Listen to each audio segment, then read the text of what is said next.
Persona 5 Royal quickly stole my heart and took over a lot of my gaming playtime in 2020. You thought that intro was corny? Welcome to the channel. The game quickly became one of my absolute favorites of all time, with style oozing from every orifice. I fell in love with the story, the art direction, the characters, the themes, the music, and most of all, the gameplay itself. It was honestly just a surprise hit I wasn't expecting to fall in love with, and I definitely wanted to experience more in the Persona franchise. I bought Persona 4 Golden on Steam, and it's just been sitting there with the other games on that massive list because I realized that a lot of what made me enjoy Persona 5 so much was the specific story that was being told. A story of rebellion and being true to your inner self despite what role society's placed on you is a lot more my speed than what I've heard described as Scooby-Doo the JRPG. So I started looking at different ways I could still be invested in the story of Joker and the Phantom Thieves. Persona 5 the animation was extremely rough and didn't really add anything new and just felt like Persona 5 without the heart that made it so enjoyable. It was just the kind of experience that felt better as a game that you play rather than something you watch. So I was extremely happy that I wouldn't have to wait long to experience more adventures with the extremely likable cast. Persona 5 Strikers is more of a spin-off title with a sequel story than it is a full-on sequel to the original game. Developed by Koei Tecmo, the game is actually a crossover between Persona 5 and the Dynasty Warriors franchise. I love the Warriors games, especially for multiplayer. But their story tends to be just an excuse for fan service for whatever crossovers they have, and for history buffs wanting to see an anime version of Chinese history. I cannot forgive those who trouble innocent people! But unlike Hyrule Warriors or Fire Emblem Warriors, Persona 5 Strikers takes a drastically different approach to the game than your traditional Musou affair. So does a heavier leaning on the source material lead to a drastically different Musou experience? That's what we're here to find out. This is Persona 5 Strikers. It's been 4 months since the end of Persona 5, and Joker returns to Tokyo to spend summer vacation with the Phantom Thieves. While trying to plan something fun that the group could do together, they accidentally discover another entrance to the metaverse through an app called Emma. Rather than a palace housing someone's distorted desires, the owner of the jails called monarchs are stealing the desires of the public, making the people in the real world worship them blindly. With everyone blaming the Phantom Thieves, the crew comes out of retirement to clear their name in the most summer vacation way possible. Road trip! I was honestly scared at first that Persona 5 Strikers was trying to be a sequel story, because I don't believe that Omega Force has the best track record for narrative experiences, and when they tackle a property in a spin-off capacity like this, they craft a story that is about fan service first and foremost, looking for excuses to put fan-favorite characters together so they can take out hordes of enemies. Context never mattered. However, Persona 5 was built on its story, with that being one of the most important aspects of the game. Paying attention to the characters and the ongoing narrative was rewarded by increasing the bond between you and your friends, which in turn made your party members stronger as well as granting you new abilities. Experiencing the story was just as much grinding as your traditional RPG grinding. Persona's gameplay is also a lot more strategy-based than Musou tends to be. Much like how Pokemon uses typing to get the upper hand in battle, Persona takes that to the extreme to make weakness a mechanic to get you to use as little resources as possible. You have a limited amount of stamina every time you enter the metaverse, so palace visits are all about having the perfect setup to effectively take down the shadows in as little moves as possible, keeping your health and stamina up and wasting as little in-game time as you can. Warriors, on the other hand, is all about being dropped into a massive map, walking up to a horde of hundreds of enemies and going, oh shit, they're dead. So the fact that the story is as important in the game as it is in Persona 5 was an amazing surprise. So much of the presentation of the game mirrors that of Persona 5 to a T, and that helps me settle right back into this adventure, helping sell this more as a sequel. Much like the original game, you'll be spending roughly half your time with the story, and I would never turn down more opportunities to go on adventures with the Phantom Thieves. Except maybe that. Definitely that. In Persona 5, we never really got a chance to see the Phantom Thieves all just broing out. We got a new member of the group with every palace, so the later in the game we had the character, the less of a chance we had to see them fully interact with the rest of the cast. With the Phantom Thieves fully assembled now, and in the setting of a summer vacation, we get to see the Phantom Thieves just being friends. Whoa! Okinawa's the friggin' best! Which just wasn't in Persona 5 all that much if you think about it. Yeah, we would see Joker hang out with them one-on-one, but unless they were talking shop or celebrating a palace defeat, they just really didn't hang out? Persona 5Z is pretty much just them hanging out. The gang is almost always together, and seeing everyone's reactions to situations was always a treat. And even though it nails that aspect of it, I will say that the actual story and overall writing isn't as engaging or interesting as the original game was. Persona 5 is such an incredible story. Every character feels purposeful to building the narrative, serving the overall themes of the story. The characters were all forced into a role in society by the adults around them, suppressing their true selves in order to live their lives peacefully. Once they broke and rebelled against the established rules, they could unmask themselves and fight back. But Persona 5 Shippuden just doesn't have that much thought put into its narrative. You know how in Kingdom Hearts, the stuff they say was never meant to be taken literally? Light, darkness, nothingness, they were all meant to be abstract concepts and unknown forces when they were introduced, meant to set the scene. But as the series went on, these abstract concepts became less abstract and more shonen anime. In Persona 5, our cast personas were manifestations of their need to rebel. They ripped the mask off of their face as a representation of them becoming true to themselves. Their persona introductions were meant to be a turning point in that character's narrative arc. Since everyone is already comfortable as a Phantom Thief, that aspect of their character is just kind of lost. Persona 5 After Story is pretty much just doing the same thing as later Kingdom Hearts and going all in on just making this another adventure with the characters. And that's not really a bad thing because Makoto's outfit is wonderful and makes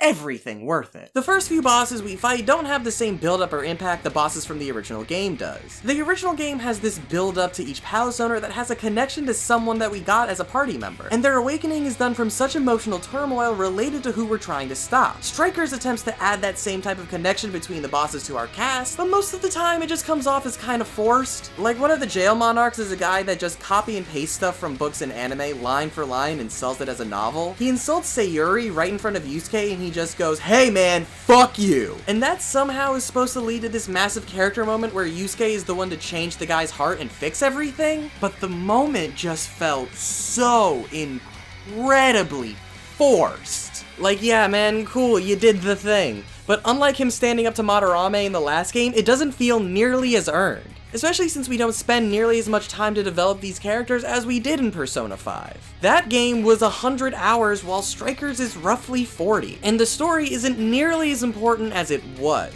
Despite being a very linear game, how you approached Persona 5's story added a lot of non-linearity to it. While you could always just get the same story, you needed to go out of your way to experience it. Characters had set schedules, you needed a certain level to further character relationships. Story was just as important a gameplay mechanic as the actual battles were through how deep the social mechanic was. But this game just railroads you through the story. There isn't any form of player expression because your dialogue choices rarely matter. Once there is a moment of extended story sequences, there's nothing to do but just watch. Persona 5 made me study how characters would want me to react in situations and responses to ensure that I would max out their confidant while wasting as little time as possible. But I don't have that need to pay attention to this story, since the game's equivalent to the friendship mechanic is more or less just automatically done in conjunction with the linear story. When we arrive at a new location, usually there's a day to just investigate what kind of person the target is. But when we get to this point, we already see how the person whose heart we're changing is an asshole. So it just comes off as padding. Especially coming off of Persona 5 where that stuff is so expertly communicated through the narrative's merits alone. When Persona 5 connected party members to bosses, it felt earned, it felt emotional. When Strikers does it, it feels like it was because Persona 5 did it. There are a few exceptions, but most of them don't do enough to stand out on their own. It is honestly a bit disappointing because this game does stick really close to what made the story of Persona 5 so interesting to be a part of. But the game's story shines when it focuses on its more original aspects. The new additions to the cast are really heartwarming and fit in perfectly with our cast of dorks. Teaching Sophie about the emotions of the heart and watching her grow as she gains more knowledge of humans was a really fun way of watching the themes of the story reflected, even if it was a little on the nose. And I didn't really care for Zenkichi being a major addition to the cast while I was playing it, but much like the original Persona 5, you can't let your first impression ruin a character. He becomes one of the most interesting stories in this game, and the more I learned about him, the more fun he became. I don't want to dive into spoilers too much because that's a lot of what this game is, its story. But just know that I was happy to see that a lot of the heart that I loved in Persona 5 was still somewhat present in this game. It just wasn't executed nearly as well. And a lot of that is because of how much of the presentation just feels like it's from Persona 5. A lot of the art is taken directly from the original game, and most of the new characters fit in right at home with the original cast and art style. Except maybe Alice, but Honestly, putting cutscenes from both games side by side, you could easily say that they're one-to-one. It felt like putting on a glove when returning to this world, especially when we return to places like Shibuya and everything's right where you left it. But some of it feels just a little bit off. In my Digimon video, I spent some time talking about how Persona 5 keeps the player engaged in cutscenes through smart use of framing and direction, but Strikers just doesn't have that same kind of thought put into its cutscenes. There were multiple times when full characters were blocked by portraits, scenes feel like they don't flow as elegantly as they did previously, it feels almost right enough, but just feels a bit odd. The music's absolutely on point though. Much of the new music feels like they were cut songs from the original soundtrack, so naturally it slaps. And on top of that, there are a lot of tracks that are remixed that make the same bops from the turn-based game work excellently for fast-paced real-time combat. Like honestly, these remixes fill me with the same level of hype as the originals. It perfectly reflects the style and flair of Persona 5 while creating its own direction, and that extends to the gameplay itself. Persona 5 Super manages to have a very good balance of Musou combat with the deeper RPG systems found in Persona 5. It's also canon, unlike Persona 5 GT. For the first time playing one of these Warriors crossover games, Koei Tecmo did something different. See, if you play something like Hyrule Warriors, you aren't getting a Zelda game, you're getting a Warriors game with a Zelda flavor on it. They may have some gameplay elements or special modes inspired by the franchise, but it's still a Warriors game first and foremost, and nothing really deviates much from the traditional formula. Persona Arc 5 surprisingly leans a lot more into the Persona 5 gameplay elements than I was thinking it was going to, and it makes the game so much better than I was expecting. It was something that I think was desperately needed to make Strikers stand out amongst all of the other games made by Omega Force. I'd honestly hesitate even calling this a Warriors game, it's more like Persona Light. Diet Persona. Usually Warriors game burn me out extremely quickly because it's extremely repetitive with little variation, but with the way the game is structured, it feels more like if Persona 5 had a real-time combat system instead. The basics of Persona 5 are present in the gameplay loop. The metaverse environments are now massive cities broken into different areas. Rather than the world always being populated with enemies ready to be murdered, you have to interact with them the same way you would in Persona 5, whether it's with an attack or an ambush. And once you're actually in battle, it's your usual Musou affair. You have a party of Joker and 3 other members of the Phantom Thieves that you can switch to at any time during the battle, with each one having a unique moveset that specializes on aspects of their character. In battle, each character has combos and attacks they can use like your usual Musou game, but at any time you can also summon your persona to attack, which freezes time to slow down the pacing of the game to something you would expect more from Persona. So the strategy that is employed in Persona 5 is somewhat translated here, especially since there are ways to get elemental attacks out without expending any of your stamina by comboing effectively. This system is really fun, especially since every character has a unique moveset and playstyle that fits their personality. But kind of like the original game, who you bring along in a jail visit will probably more likely depend on their element rather than their moveset or the character's relation to the story. And as cool as it is having real-time combat in this type of experience, maybe the mechanics of a Musou weren't the best way to do it. There are moments where it works, like whenever there's a long and grueling fight, such as whenever you need to protect Oracle, but more often than not you'll just ambush a shadow, hit its weakness, and do an all-out attack to clear the screen quickly. I probably would have enjoyed this more if the mechanics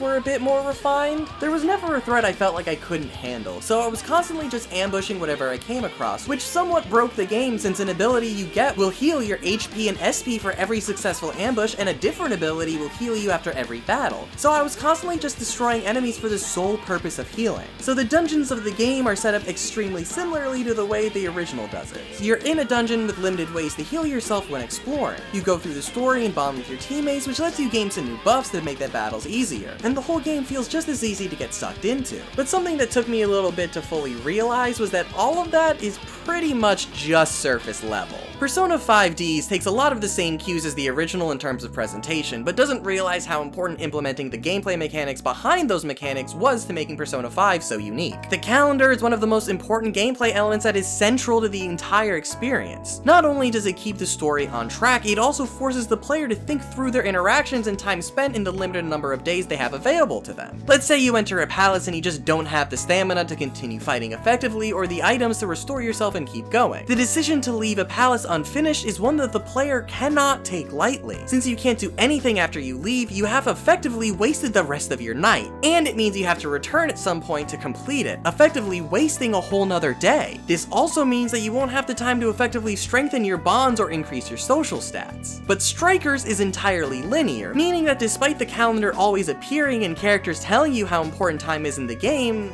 time doesn't actually matter. You can leave any jail with no consequences at all, go to a store, buy new healing items, cook stuff, buy whatever you need to prepare for your next jail visit, and the story will just wait until you finish whatever your objective currently is. And when you return to the jail, everyone will be healed for absolutely no cost whatsoever. The maps are littered with checkpoints that act as fast travel through the jails, as well as being able to leave at any time. So the risk-reward system from Persona's battles are all lost, since you could heal yourself at any time just by going to a checkpoint, leaving the jail, immediately returning to the jail, and warping to the checkpoint you were just at. It's an ass-backwards way of getting a free heal, but it beats wasting resources. The system led to me having so many healing items hoarded in my inventory, so by the end game, I was just spamming heals and only game overed when I wasn't keeping track of my allies' health. You can tell that the game isn't really built around it because there are no downsides other than it being so obtuse to get back to where you were. Honestly, they should have just made the checkpoints themselves the free heal. Because it isn't like an oversight or an exploit, the game has a tutorial telling you that this is a legit way of handling it. It's just stupid. Your friendship with other characters and making deals with people was one of the most important aspects of upgrading your character in Persona 5. You had to plan out your days to make sure you were maximizing your time to increase your bonds. Strikers makes this aspect of the RPG significantly less important. Rather than leveling up relationships with individuals, the group has a bond meter that gives you points that let you gain new buffs and abilities. But since conversation isn't nearly as important as it was before, the linear story just sort of drops you points as the story finds appropriate. You can do missions and cook to increase it, but more story progression will always be the easiest way of getting massive boosts to your bond. It's just like what I was saying earlier about the game. Everything that makes this Persona 5 is just kind of there on a surface level. The systems that made Persona 5 such a perfect experience just aren't in the game, but rather emulates them. Persona 5 Strikers is exactly the game I wanted it to be. How often do I ever really get to say that?